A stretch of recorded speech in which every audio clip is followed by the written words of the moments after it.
iOS 26.5 sera la version la plus rapide de tout l'iOS 26. Je dis ça après avoir testé la bêta 4 ces derniers jours et ce que j'ai vu m'a vraiment enthousiasmé. La vitesse a augmenté, la batterie a repris son souffle et tout est tellement bien fini qu'on dirait une version finale. Mais il y a un détail important, vous ne devriez probablement pas l'installer maintenant et je vais t'expliquer exactement pourquoi et quand il vaudra la peine d'installer cette mise à jour. Pour ceux qui arrivent maintenant, Apple a publié la bêta d'iOS 26.5 la semaine dernière, le 27 avril. Et cette quatrième bêta, c'est quelque chose que tous ceux qui suivent le monde des bêtas savent. La façon dont Apple numérote le build de chaque bêta indique quand la version candidate est proche. Actuellement, elle se termine par la lettre B, comme je vous le montre. C'est le signe classique que la prochaine sera la version candidate. Pour comprendre pourquoi cette mise à jour est si aboutie, il suffit de regarder le calendrier. La WWDC aura lieu le 8 juin, dans un peu plus d'un mois, et Apple annoncera iOS 27. Autrement dit, iOS 26.5 n'est plus là pour ajouter des nouveautés. Elle vise à rendre iOS 26 parfaitement stable avant le changement de cycle. Et c'est pour cela que cette version reçoit toute la touche finale de polissage. Passons maintenant à l'essentiel, ce que j'ai ressenti lors de l'utilisation réelle. Première chose, c'est la fluidité des animations.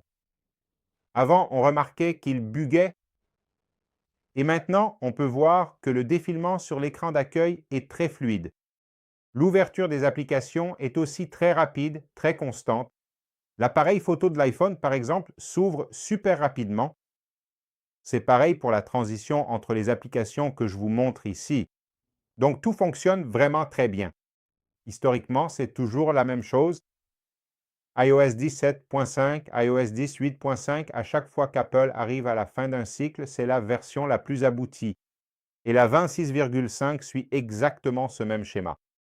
Ensuite, la batterie, qui a été la deuxième chose qui a attiré mon attention.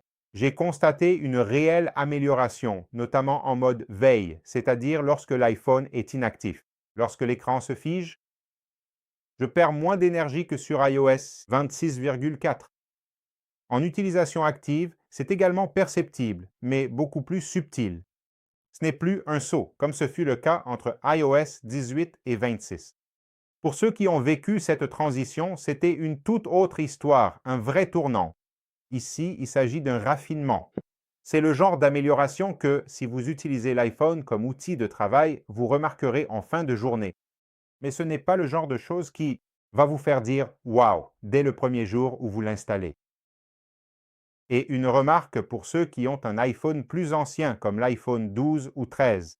L'impression est que ces modèles ont tendance à ressentir un peu plus l'amélioration, peut-être parce que l'ancien système était déjà plus limité sur eux. Mais cela reste une perception. Personnelle, ce n'est pas un test isolé. La règle de la fin de cycle s'applique aussi à la batterie. Quand iOS cesse de recevoir de nouvelles fonctionnalités, cela laisse du temps aux ingénieurs pour optimiser ce qui existe déjà et c'est ce qui est en train de se passer. Maintenant, passons à ce que beaucoup de gens attendent. Quand est-ce que cela arrivera entre vos mains? En regardant le schéma historique d'Apple et l'état actuel de la bêta, on s'attend à ce que la version candidate sorte déjà lundi ou mardi prochain, donc entre le 4 et le 5 mai. Et la version publique, celle qui sort pour tous les utilisateurs, devrait arriver soit le 8 mai, soit le 11 mai. Pour ceux qui ne connaissent pas le rythme, la version candidate est pratiquement la version finale. C'est Apple qui dit en gros, c'est prêt, il ne reste plus qu'à valider quelques tests finaux. Et quand la version candidate sort, c'est le même système qui sera déployé pour tout le monde, une semaine plus tard. Autrement dit, à partir de lundi, selon ce que fera Apple, la période à risque de la bêta est pratiquement terminée.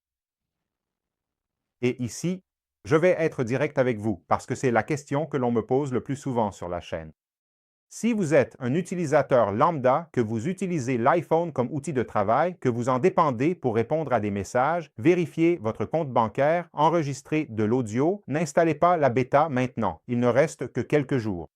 Une bêta reste une bêta. Il peut y avoir des bugs, des applications qui cessent de s'ouvrir ou quelque chose qui plante sans raison. Ça ne vaut pas le risque alors que la version publique est si proche. Si vous aimez l'aventure et que vous avez un iPhone secondaire ou si vous êtes prêt à tolérer quelques problèmes ponctuels, vous pouvez attendre la version candidate qui devrait sortir lundi ou mardi prochain. Là, oui, vous pourrez l'installer avec plus de tranquillité. Dites-moi en commentaire, utilisez-vous la bêta, allez-vous attendre la version finale ou comptez-vous déjà installer la prochaine version candidate? Je suis curieux de savoir si ceux qui ont testé ont aussi ressenti cette différence de vitesse. Et si vous êtes arrivé jusqu'ici, je vais laisser ce mot secret pour savoir que vous faites partie du groupe qui nous regarde jusqu'à la fin. Écrivez stabilité dans les commentaires et je saurai que c'est vous qui avez regardé toute la vidéo. J'espère que le contenu vous a plu. Et on se retrouve dans la prochaine vidéo.